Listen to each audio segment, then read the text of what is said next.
I still remember that morning in my kitchen, sunlight coming through the window like it always did when I lived near Central Park. I asked my daughter gently if the $2,000 I sent her every month had been enough. She looked at me with confusion and said, "What money?" The room went silent. My parents froze, their hands stiff around their cups. My heart didn't race, it simply sank. Something was very wrong, and the shock on their faces told me they already knew why. If you're watching this, tell me where you're watching from, and don't forget to subscribe. Had been sending my daughter $2,000 every single month for almost a year, thinking she was receiving it, using it, and feeling supported while I worked long shifts far from home. I had done it quietly, without announcing anything, because I wanted her to feel secure, not pressured. I believed she was saving it, building something for herself, maybe paying off small expenses, or setting up a cushion for emergencies. I trusted that the money was reaching her, and I trusted that good intentions always found the right place to land. That entire belief collapsed the moment she looked at me with confusion and asked what money I was talking about. It was not an angry tone, not defensive, not sarcastic. It was genuine confusion, the type that stops the air in a room. She wasn't pretending. She had no idea anything had ever been sent. I stood there, holding the receipt folder that I had brought home to show her that I was proud of helping, proud of how responsible she was, proud of how she didn't ask for more even when life became heavy. But the second her eyebrows tightened and she shook her head slightly, I knew something was deeply wrong. My heart dropped to the bottom of my stomach, heavy like a stone sinking through water. The silence that followed was sharp, cutting through everything around us. My parents' hands froze the moment they heard her question. Their eyes locked on me, not in surprise, but in something else, something I couldn't read yet. They didn't speak. They didn't blink. They just stared, stiff and tense, like they already knew a piece of the truth I hadn't yet uncovered. Standing in that small kitchen, the room felt tighter with every second. I tried to breathe slowly, but the weight of uncertainty pressed down on my chest. If she never received the money, then where had it gone? If she never saw even one deposit, then who had been taking it? There were no middlemen, no shared accounts, no confusing digital pathways. It was a simple, direct transfer every month to the details I had been given. I trusted those details because my parents had insisted on helping set it up. They said it would be easier, safer, and faster if they handled the routing. I never questioned it. I never imagined that anyone would interfere with something meant for her well-being. Now, watching my daughter look lost and worried, I realized how much harm had been done without her even knowing she was missing anything. She had been struggling quietly, thinking she was alone, thinking she had to handle every bill, every cost, every small hardship without help. She didn't know there was support behind her. She didn't know her mother had been sending months of sacrifices, skipping meals, working double shifts, sleeping in buses between long days, and believing that the love she sent in those payments was reaching its destination. Instead, she had felt abandoned by me, thinking I had forgotten her, thinking I had disappeared into work and distance. My parents' pale faces made everything clearer. They weren't shocked by her not knowing. They were shocked by the moment the truth began to surface. Their stillness was too sudden. Their silence was too heavy. Their fear was too visible. They looked like people waiting for something they hoped wouldn't come, something they thought they had buried well enough. My daughter turned toward them slowly, confused but observant. She sensed what I sensed, that this wasn't a misunderstanding, but a secret floating just beneath the surface. As I stood there, I remembered the small things I had ignored. The times my parents asked if I needed help managing transfers. The moments they insisted on checking details just to make sure everything was right. The times they suggested my daughter shouldn't be given too much too soon. I remembered the way their tone would shift when money was discussed, how they insisted on handling paperwork, how they discouraged me from speaking directly to my daughter about the payments because they said it would embarrass her. I remembered all of it, one moment after another, stacking into a pattern I had never noticed before. My daughter sat down slowly, trying to make sense of something she didn't ask for. I felt a deep ache in my chest as I realized how much she had endured without knowing she shouldn't have had to. And now I had to piece together the truth, not just for me, but for her, because she deserved every dollar, every bit of support, every ounce of care. And if someone had taken that from her, then this quiet kitchen moment was only the beginning of everything I needed to uncover. When my daughter asked that painful question, "What money?" the whole room shifted, but I didn't panic. I didn't jump up or try to explain myself too fast. I simply looked at her, then at my parents, and let the silence do the work for me. I realized in that moment that the shock on her face came from innocence, while the fear in my parents' eyes came from guilt. The contrast told me more than any argument could. So instead of reacting loudly or emotionally, I stayed still, letting the weight of the truth settle over everyone like a heavy blanket. My daughter's confusion was pure, but my parents' stiffness was something I had seen before, a sign that they knew more than they were saying. I kept my expression calm because anger would break the power I held in that moment. I wanted them to reveal themselves without me forcing anything, so I watched them with the same patience I had learned from years of raising a family alone, taking care of people who often forgot what I had done for them. My daughter sat there, trying to understand how thousands of dollars could pass through her life without her ever touching a single cent. My parents, on the other hand, were trying to figure out how to hide what they had done without me pressing further. But I saw through them. I always had. I had ignored the signs for months, thinking maybe I was imagining things. Maybe I had been too giving, too trusting, too hopeful that my own parents wouldn't take advantage of my generosity.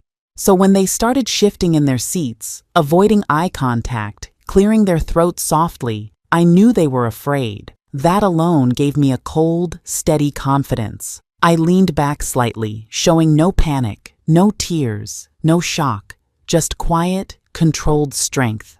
I let them feel the pressure. I let them believe I had known everything long before this moment. That alone scared them more than yelling ever could.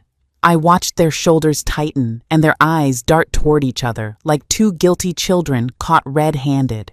That silent exchange between them was a confession without words. Inside, my heart was breaking, not because of the money, but because the people who had raised me, the people who should have helped me support my daughter, had taken what was meant for her. They had taken advantage of the trust I placed in them. They had watched me work long hours, sometimes double shifts, without ever telling me the truth. And while I worked, they had collected the money I thought was helping my child. Realizing that betrayal made something harden inside me. Something cold, steady, and sharper than anger. But outside, I kept my face composed. No trembling, no raised voice, just a small, sharp smile that let them know the balance had shifted. They no longer had the power to hide or manipulate. My daughter's innocence had exposed them without her even trying. I didn't need to accuse anyone. I didn't need proof in my hands. I had their fear, and that was enough for now. I saw it clearly. The way my father's jaw tightened, the way my mother's fingers fidgeted with the napkin. They were scared of what I might say next, scared of what I might already know, scared of what I was capable of doing now that the silence had been broken. And yet, I didn't rush. I didn't push. I let them sweat in their own guilt, because sometimes the quiet truth is sharper than any loud accusation. My daughter looked between us, trying to understand the tension she had accidentally uncovered. I reached out and placed my hand over hers, steady and warm, giving her comfort while letting my parents see that she was my priority. Not them, not their excuses, not their fear. That simple gesture made my parents even more uneasy because it reminded them that I wasn't alone. I had someone worth fighting for, and they had just stepped onto dangerous ground by trying to take advantage of both of us. So I sat there with a cold smile and steady breath, letting the truth grow heavier in the room. The power they once held over me faded, and the strength I didn't know I still had returned. They had expected me to crumble, to panic, to beg. Instead, I showed them I was calm, in control, and ready to uncover everything they had tried to hide. That silence, that cold, steady silence, was the beginning of everything that came next. For most of my life, I learned how to live with very little and give with whatever I had. It wasn't a choice, it was survival. When my daughter was born, I promised myself she would never feel the fear, pressure, or emptiness that shaped my own childhood. I grew up in a house where money was weaponized. My parents didn't share, didn't guide, didn't lift anyone. They believed in control, not support. When I became a mother, I swore I would do the opposite. So when my daughter turned 18 and started living on her own, I began planning ways to quietly support her without overwhelming her. I didn't want to make her feel dependent, and I didn't want to repeat what my parents did to me, holding every dollar over my head like a leash. I started saving small amounts each month long before she even needed help. I cut back on things no one noticed: new clothes, dinners out, gifts I would have bought for myself. It didn't matter. Every small sacrifice added up. My coworkers didn't know I packed leftovers every day to save money. My neighbors didn't know the reason I never joined trips or weekends away was because I was trying to protect my daughter's future, not my own comfort. Even my therapist once said I needed to learn to treat myself, and maybe she was right, but I wasn't ready. I kept telling myself there would be time for me later. When my daughter started college and juggling part-time work, I saw the stress in her face. She tried to hide it because she didn't want me to worry. She would laugh on the phone, tell me she was fine, but I knew her voice too well. I recognized the quiet breaks between her words, the pauses she didn't realize she made. I recognized them because they were the same pauses I had growing up, the kind that come from carrying too much weight alone. That was when I made up my mind. I wasn't going to wait for her to break. I wasn't going to watch her struggle the way I struggled. I sat down one night and opened my savings. It wasn't much to the world, but it was everything to me. I set up a transfer of $2,000 each month to her account. No announcement, no conditions, no praise, just quiet love, just a mother trying to build a softer world for her child. For the first few months, I held my breath. I expected her to call, to text, to ask why there was money showing up in her account, but she never mentioned it. At first, I thought she was just busy. Then I wondered if maybe she assumed it was a scholarship or grant she forgot about, or maybe she didn't check her bank statements often. The truth didn't bother me. What mattered was that the money helped her breathe easier. I saw small differences. She sounded less stressed. She didn't skip meals. She didn't cancel plans with friends out of shame. She stopped asking me if I needed anything and started sounding like a girl who believed the world wasn't closing in on her. That alone made every sacrifice worth it. But while my daughter lived unaware and peaceful, my parents, the same two people who never supported me, never helped me, and never gave her a single dollar, began acting strangely. They would ask why she seemed so comfortable. They asked if she'd taken on debt. One day, I overheard my mother whispering to my father that something wasn't adding up. They always had a talent for seeing money, not people. They didn't know about the transfers, but they sensed something had changed, and that bothered them more than it should have. My goal was never to embarrass them. I simply didn't trust them with the information. They had a history of interfering, judging, and twisting support into control. If they knew I was helping my daughter, they would have inserted themselves into her life, acted like they helped pay for everything, and claimed credit for support they never even considered providing. So I kept it quiet, not out of shame, but out of protection. But the longer I supported her, the more the dynamic with my parents shifted. They watched her thrive while they remained spectators. They watched me stay silent, calm, and confident, and they hated that they weren't in control. Every dollar I sent my daughter created a new layer of distance between me and them. Not because of the money, but because of what the money represented. Independence, strength, choice. And that history, all those hidden sacrifices, all those years of quietly lifting her up, that's what made the moment in the kitchen so shocking. When my daughter said, "What money?" and my parents went pale, everything I had done quietly suddenly sat loud in the room. The years of secrets, the months of sacrifice, the tension in my parents' eyes, it all merged into one moment of truth. A truth they never expected to face. a truth they could no longer twist. I sat there at the kitchen table, pretending to sip my tea, but inside my mind was a storm I couldn't calm. My parents were still frozen in their chairs, trying to regain color in their faces after hearing my daughter say she had never received a single dollar from me. Their hands shook slightly, their eyes darting toward each other like they were silently asking, "What did she find out?" For months, I had noticed little things: missing letters, bank statements showing transfers processed late, my daughter asking for help with tiny expenses she shouldn't have needed help with. And every time I'd asked her if my support was easing her burden, she always said yes. That day, her confusion told me everything I needed to know. The money I had sent wasn't reaching her. I replayed every moment in my mind. Every month I had walked to the bank myself. Every envelope I had sealed. Every quiet prayer I had whispered before sending that $2,000 to help her through school, through groceries, through the little emergencies that life throws at a young girl. And every month I trusted the same people, my own parents, to hand it to her whenever she visited them after school. They were the middle point, the reliable grandparents, the ones who insisted she stop by every week because family matters. I had never questioned them. I had never suspected anything wrong. But suddenly, all the tiny signs became sharp and clear, cutting through my chest like glass. My father's sudden extra spending, my mother's new jewelry, their constant comments about how kids shouldn't get money too easily.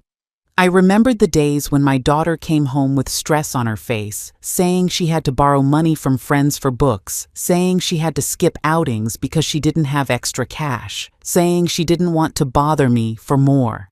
Each memory tightened the knot in my chest. I felt shame for trusting blindly. I felt anger for being tricked. And most of all, I felt heartbreak, knowing my daughter had struggled while money intended for her was being swallowed by people I once believed would die before harming her. My parents kept glancing at the door like they wanted to run. They shifted in their seats, their brows glossy with sweat, their mouths opening and closing like they were trying to form excuses but couldn't find words. The air felt heavy, heavy with guilt, heavy with secrets, heavy with the truth that had been sitting quietly between us for months.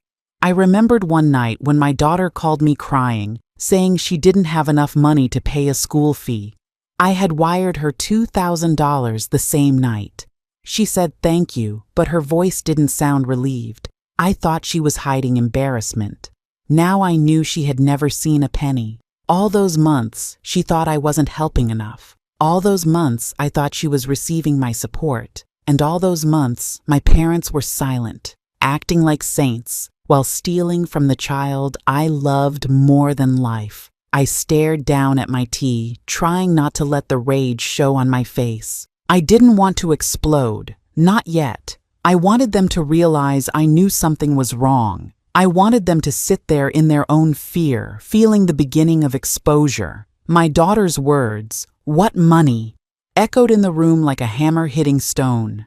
My mother's hands curled around her cup, almost trembling. My father cleared his throat every few seconds, trying to look composed but failing miserably.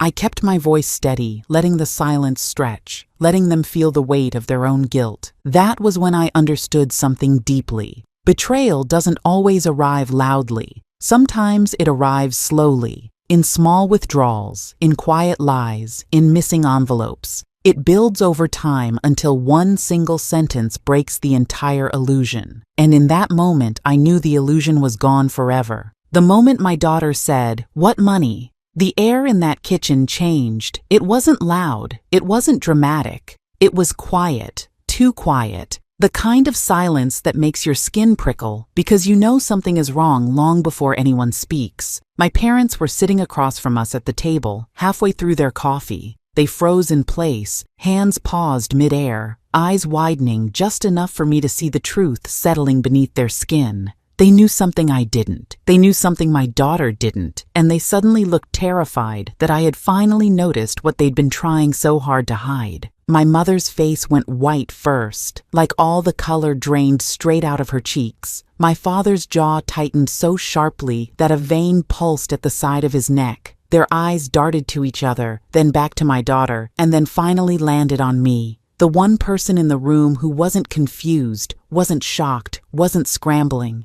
I just sat there, watching them unravel. It was the first time I'd seen them lose their composure so fast, and it was all because of one simple question: what money? They weren't worried about my daughter's confusion. They weren't worried about me wasting money. No, they were worried because my daughter's words meant something else entirely. It meant the lie they had built, the story they had fed me, the trust they had counted on, had slipped completely, and they could no longer pretend everything was normal. I saw guilt flicker across their faces, not fear for me, fear for themselves. My mother swallowed hard and set her cup down, the porcelain clinking softly against the table. That small sound felt louder than a scream. My father leaned back, breathing through his nose like he needed to steady himself before speaking, but no words came out. He wasn't ready. They weren't ready. They had expected my daughter to simply nod, thank me, smile politely, to keep the money flowing without question. They didn't expect her to expose the secret they thought they buried well. But the truth has a strange way of slipping out at the worst time for the guilty. I watched my parents exchange another look, the kind of look two people share when they're planning something silently. I could see the panic growing behind their eyes. They were trying to communicate without words. What do we do? Does she know? Did we get caught? That kind of silent conversation. And oh, I saw everything. Every twitch, every flicker, every tiny movement gave them away.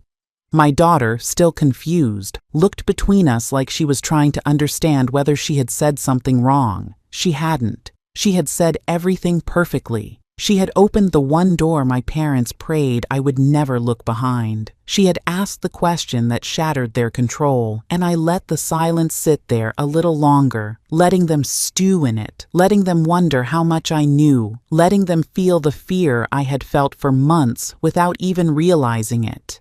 My mother finally tried to speak, her voice breaking just slightly. She asked my daughter if she was joking, pretending it was all a misunderstanding, but the tremor in her voice ruined the act. My father reached for his napkin like he suddenly felt too hot, dabbing his forehead though the room wasn't warm. He muttered something about young people forgetting things, as if forgetting $2,000 every month was normal. They were scrambling, trying to throw dust in the air, hoping it would blind me.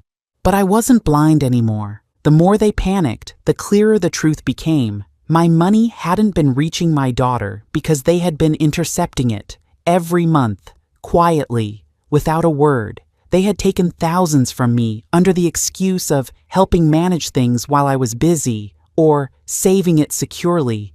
And all this time, they thought I would never notice because I trusted them, because I leaned on them, because I believed they were looking out for me and my child. But their faces, pale, tight, anxious, exposed everything. My daughter's innocent confusion had opened a crack they couldn't seal shut again. And for the first time in a long time, I watched the people who had raised me lose all control. They weren't parents in that moment. They were culprits. People who had been caught doing something they shouldn't have done. And instead of admitting it, they were scrambling for excuses, reaching for lies, choking on their own guilt. It was a strange moment, quiet, tense, almost unreal. But it was the moment I understood something important. Betrayal doesn't always come loudly. Sometimes it comes in the shape of people you trust, sitting at your kitchen table, pretending everything is normal, while their fear exposes every secret they thought you'd never discover. And that was the moment everything changed. When my daughter looked at me with those confused eyes, asking why I had been sending her $2,000 every month without her knowing, I felt something inside me shift. It was not anger. It was not fear. It was something deeper. The weight of years spent watching her struggle silently while the people in this house, the people who claimed to love her, pretended not to see anything. I took a slow breath and looked at her carefully because I needed her to understand the truth without breaking her heart. But I also needed my parents to hear it because they were the ones who let this entire situation grow in the shadows. I began explaining. piece by piece, how long I had been watching her trying to survive on her own. She had 2 jobs, a small apartment, and constant bills that kept rising. She always told me she was fine, always smiled, always pretended everything was okay. But mothers see what others don't. I saw the tiredness in her voice. I saw the way she hesitated before buying the simplest things. I saw the fear she tried to hide whenever unexpected expenses came up. And each time I tried to help openly, she pushed away out of pride, the same pride she inherited from me. So I had found a quiet way to make sure she never fell apart, never drowned under the pressure she pretended did not exist. She listened in silence, her eyes filling little by little, but the real reaction came from the other side of the table, my parents. When I said, "I've been doing this for 9 months," I didn't even need to turn to know they had stiffened. When I added, "and I did it because no one else bothered to notice her struggle," I heard the sharp inhale they tried to hide. The truth hit them harder than any accusation could, because they knew it was true. They had watched me leave for work early as a nurse, return late, and still send money every month, and they had never asked why. I told my daughter how I used part of my savings, part of the overtime I worked, part of the life I had built alone, to make sure she would never fall behind in rent, never worry about groceries, never choose between bills and medicine. I made sure the transfers were quiet, predictable, and impossible for anyone to question. I didn't want her to feel ashamed or pressured, so I never told her. I wanted her to live her life, grow, recover, and find stability without feeling like she was burdening anyone. But the more I spoke, the paler my parents became. They exchanged glances that revealed more than they intended. Their hands were stiff, their faces were tight. It was as if they were terrified that the truth I was revealing would expose something bigger, something they thought I had never noticed. And I understood something in that moment. They weren't shocked because I had sent her $2,000 every month. They were shocked because they knew that they had never helped me like that. Not when I was young, not when I was struggling, not when I needed even a small bit of support. And now, seeing me give freely to the next generation, they suddenly realized how their silence and indifference had shaped my whole life. I decided to push gently but firmly. I explained how I had checked her old messages, how I heard her voice tremble on calls, how I saw her school debts piling up, how she fought silently for every small victory. I explained how love sometimes means helping without asking for anything in return. I reminded her that strength does not always look loud. Sometimes it is quiet. Sometimes it is planning. Sometimes it is sending money every month without expecting a thank you, because the goal is not gratitude. It is survival. My daughter reached for my hand slowly. She didn't cry loudly. She just looked at me with eyes full of a new kind of understanding. Not the innocence of a child, not the confusion of a teenager, but the recognition of a young woman who finally understood what a mother's sacrifice truly looked like. She whispered, "I didn't know." And I nodded softly because she wasn't supposed to know. I did all of it to protect her, not to be praised. But my parents, they looked like the truth had trapped them in a corner. They knew now that I had been strong where they had been absent. They knew I had broken the cycle they allowed.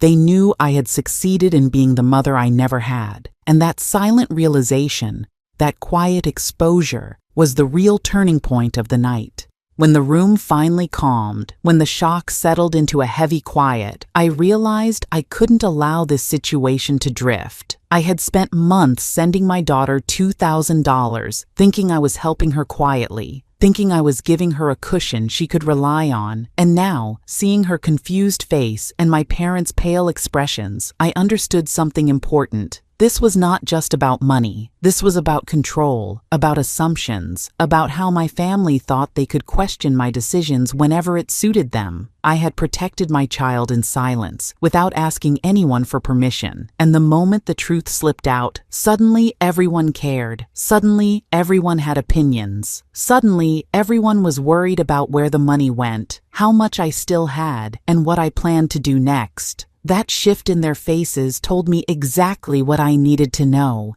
If I didn't take action now, someone would twist this into something it wasn't. So I excused myself from the table. I walked slowly to the hallway, my heart steady, not rushed. I had acted with pure intention, and now I simply needed protection. Protection from judgment, from manipulation, and from future interference. I had learned the hard way that when people realize you have resources, they start imagining ways to use you. And when people discover you make independent choices, they start imagining ways to control you. I was too old, too wise, and too tired to let that happen again. I picked up my phone and called my lawyer, a woman who had stood with me through thick and thin. Her name was Margaret. She had handled everything for me after my husband passed away. She had protected my accounts, helped me write my will, and built financial walls around me that no one could break without my permission. She answered on the first ring, her voice calm and gentle. She always spoke to me like I mattered, never like I was too old to understand things, never like my decisions were foolish. And that was exactly what I needed in that moment,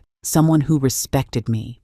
I explained everything in simple words, the monthly transfers, my daughter's confusion, my parents' reaction, and the uncomfortable shift I felt in the room. I told her that I didn't trust how my parents' expressions had changed, that little tightening of jaws and eyes that said they were already calculating something, already preparing questions or arguments that had nothing to do with love. Margaret listened without interrupting. She always did. When I finished, she took a long breath before speaking, a sign she was forming a plan. She told me calmly that everything I had done was legal. She reminded me that my money was mine, that I had full control over all my accounts, and that I had no obligation to explain or justify anything to my parents. She told me that helping my daughter privately did not break any law, any agreement, or any expectation. Then she said something that soothed the small fear still hiding in my chest. Let me update your file. I'll secure everything, so if anyone tries to question your decisions or interfere with your estate, you have protection in writing.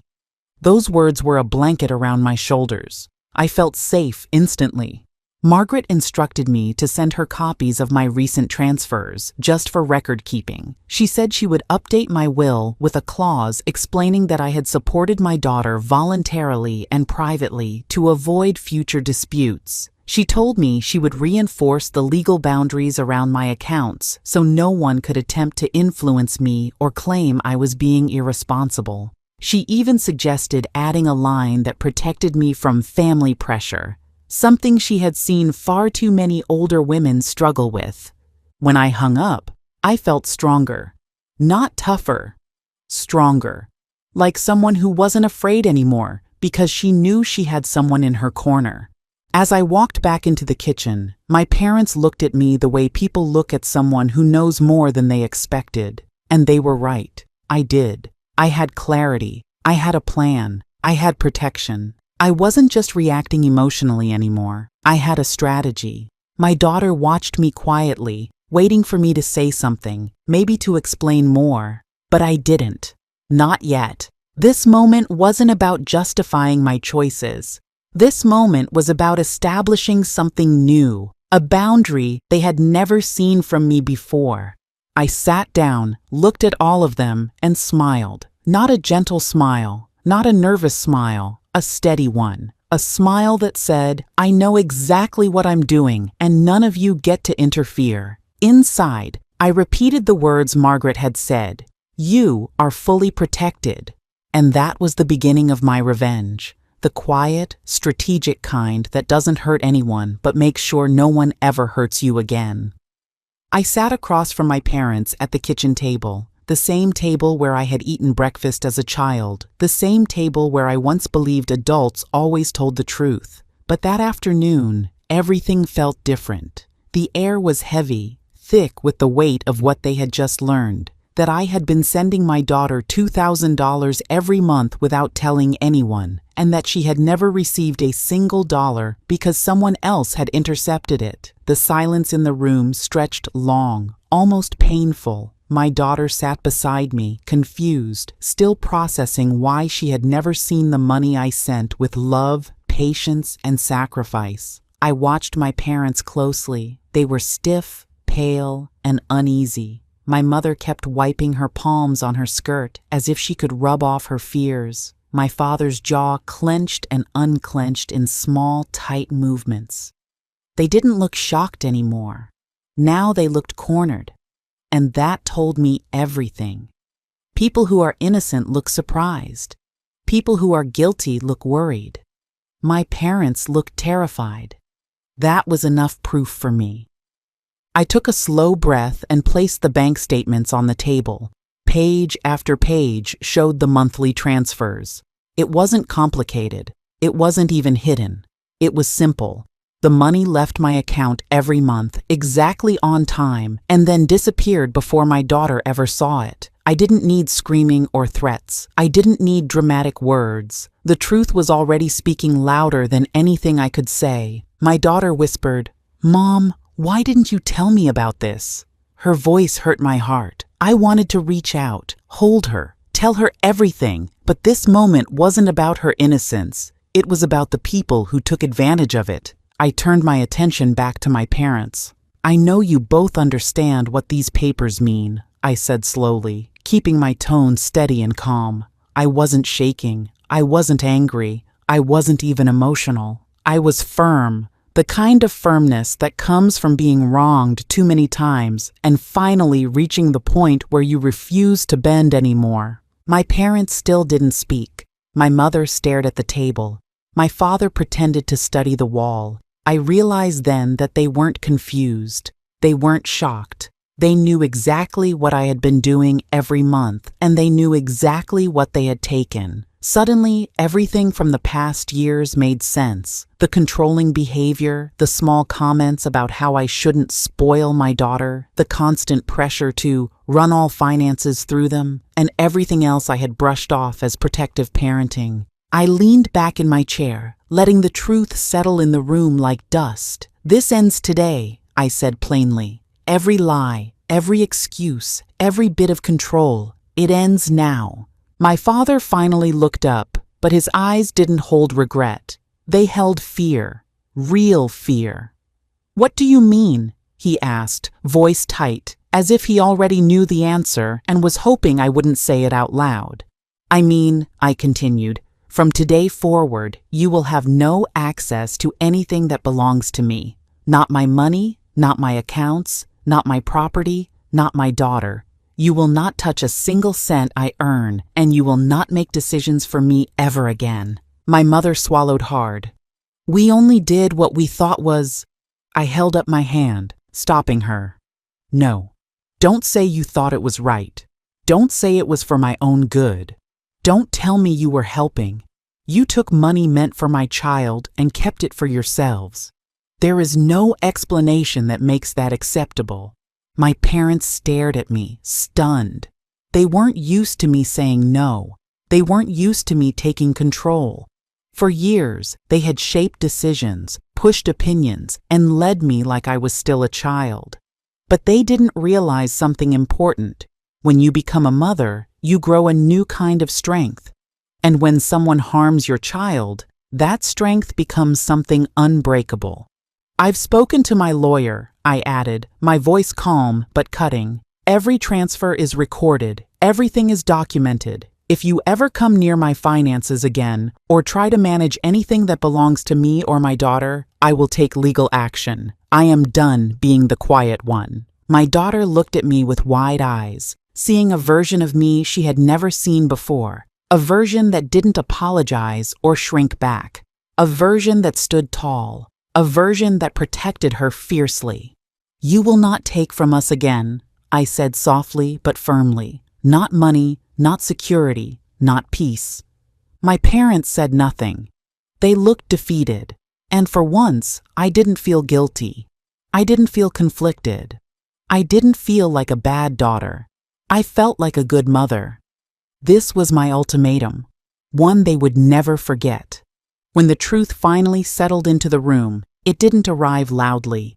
It arrived in the quiet shift of faces, in the way my daughter's shoulders dropped as the weight of confusion left her, and in the way my parents refused to meet my eyes. For a moment, I simply breathed and watched the people I loved adjust themselves to a reality none of them were prepared for. My daughter took the longest to process it. She sat across from me, fingers shaking slightly, trying to understand how thousands of dollars a month could pass through her bank account without her ever seeing a single cent. I didn't blame her. She had trusted the adults around her. She had trusted that the money placed in her name would reach her hands. But now she realized how easily trust can be redirected, intercepted, and stolen without a word being said.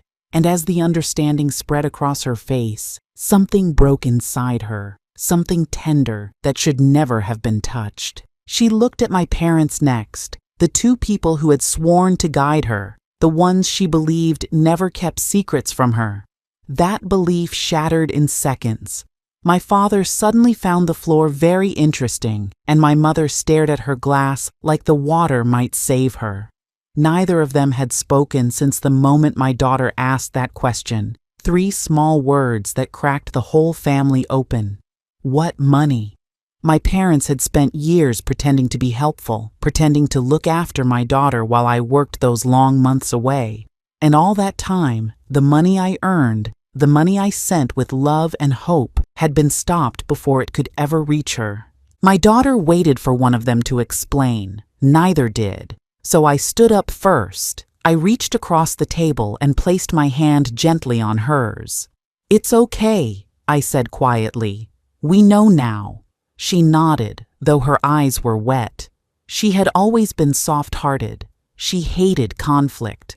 But there are moments in life where even the softest soul learns that silence can destroy as much as cruelty. This was one of those moments. She turned to my parents, waiting again. Finally, my mother opened her mouth, but only a whisper came out. "We thought," she began, then stopped.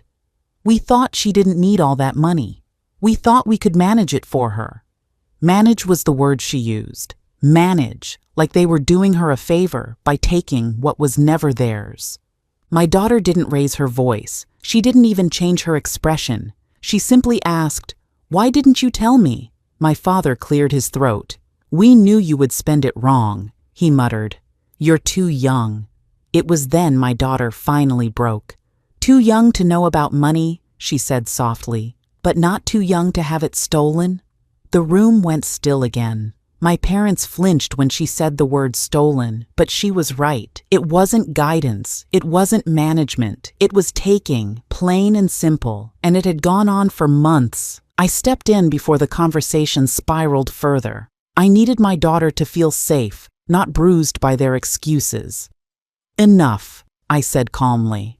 I wasn't angry anymore. The anger had served its purpose earlier, when I contacted my lawyer and made sure every transaction I made was recorded and protected. Now, all that remained was clarity. "The money was for her," I said plainly. "I trusted you to deliver it. You didn't. That ends today." My mother opened her mouth as though she wanted to plead, but my father grabbed her wrist and shook his head. They both understood what my voice meant. I hadn't always been strong in this family. I had spent years trying to keep peace, keep harmony, keep the illusion of unity. But motherhood taught me something no parent should forget. When someone threatens your child's well-being, you stop being gentle. You stop being forgiving. You become a shield. My daughter reached for my hand again. This time she squeezed, and that small gesture, quiet, grateful, trusting, was all the confirmation I needed that I had done the right thing. I didn't need applause. I didn't need apologies. I simply needed her to know she was safe now, and that her future was no longer in the hands of people who believed they had the right to control her life. By the end of the evening, the balance in the room had shifted. My daughter stood a little taller. My parents sat a little smaller. Nothing dramatic happened. No yelling, no slammed doors, no scenes worthy of a television show. The consequence was simpler, quieter, and far more powerful. They lost the ability to manipulate us ever again. They gave up that power the moment they hid money meant for a child. And just like that, without any screaming or chaos, the rules of our family were rewritten. When the house finally became quiet that night, I sat alone at the kitchen table and felt all the weight settle across my shoulders. The long day of confrontations, confessions, and hidden truths left me drained in a way I hadn't felt in years. But it also left me clearer, stronger, and more aware of who I truly was as a mother and as a daughter. I looked at the empty chair across from me and thought about how life changes in the blink of an eye. One simple question from my daughter, "What money?" had ripped open the truth I thought was buried beneath routines, politeness, and trust.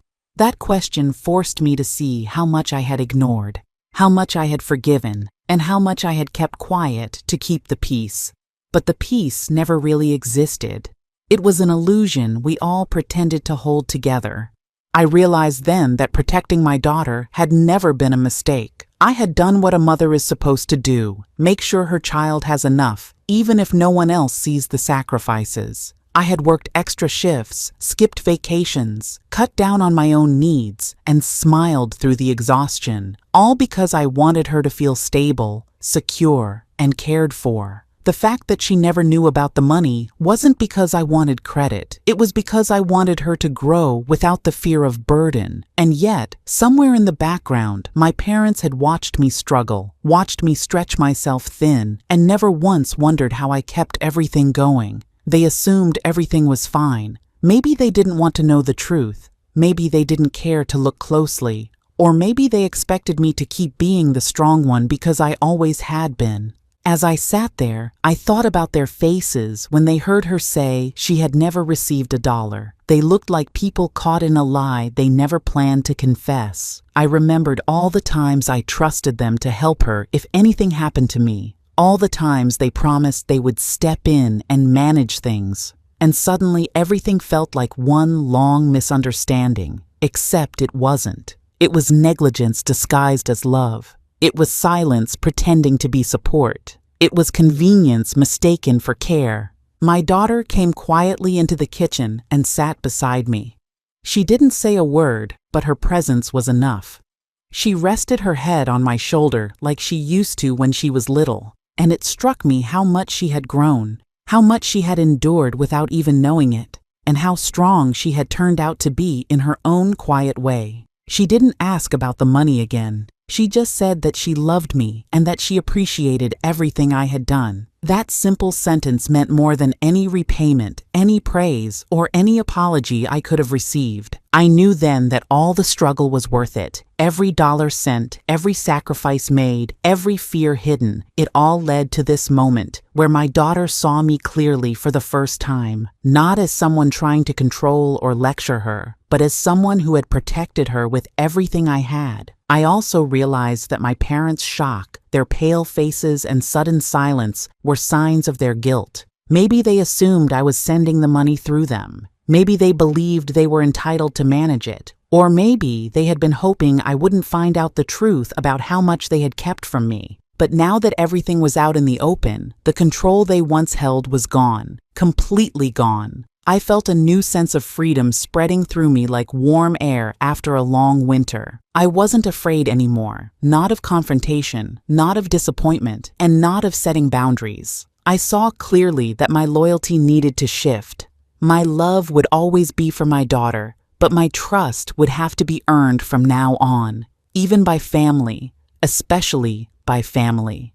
As the night grew quieter, I promised myself something. I would never again allow confusion, silence, or hidden truths to shape our lives. I would protect my daughter openly, proudly, without guilt. I would teach her how to stand for herself, how to guard her heart, and how to trust carefully. And I would no longer pretend my parents' choices didn't affect me. I would face the truth, even when it hurt. When I finally went upstairs, I felt lighter. Not happier, not yet, but lighter. Like I had stepped out of an old shadow and into a new kind of strength. And in that moment, I understood the moral of everything we went through. Love is quiet, but it should never be hidden. Protection is strong, but it should never be secret. And sometimes the people we trust the most must be shown the truth before they ever understand the meaning of loyalty. And for the first time in a long time, I knew my daughter and I would be just fine.